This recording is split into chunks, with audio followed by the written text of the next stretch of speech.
सर्वमंगल मांगल्ये शिवे सर्वार्थ साधिके शरण्य त्र्यंबके गौरी नारायणी नमोस्तुते। देहि सौभाग्य आरोग्य देहि, देहि मे परम सुखम, रूप देहि, जय देहि, यशो देहि, दिशो जही। नवरात्रीच्या तुम्हा सर्वांना हार्दिक शुभेच्छा। नवरात्र चालू झालेलं आहे। या 9 दिवसामध्ये तुमच्याकडून जेवढे होईल तेवढ्या वेळा, जेवढं होईल तेवढं शक्य असेल तेवढं आपल्या घरातील कुलदेवतेचा मान सन्मान करा आणि आपल्या कुलदेवतेची पूजा,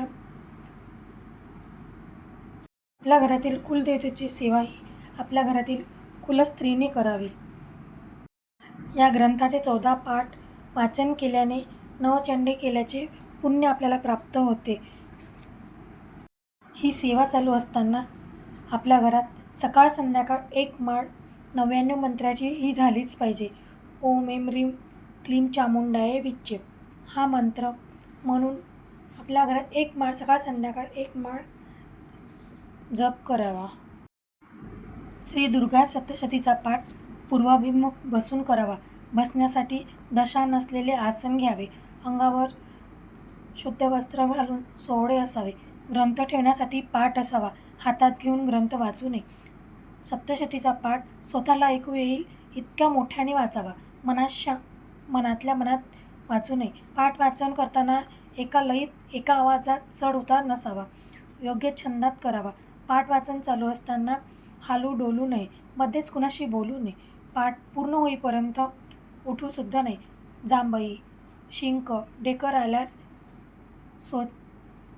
मन शांत करावे। भोजन करून पाठ वाचायला बसू नये। 9 दिवसामध्ये आपल्या घरात एकतरी पाठ दुर्गा सप्तशतीचा हा झालाच पाहिजे आणि ज्यांना शक्य होत नाही त्यांनी मात्र सिद्धकुंजिका स्तोत्र नित्यसेवेच्या पुस्तकात हा पाठ दिलेला आहे। सिद्धकुंजिका स्तोत्र हा नेहमी सकाळ संध्याकाळ पठण करावा। ज्यांना वाचता येत नाही त्यांनी यूट्यूबवर लावून द्यावा। जय माता दी। माझा व्हिडिओ आवडला असेल लाईक करा, सबस्क्राईब करा।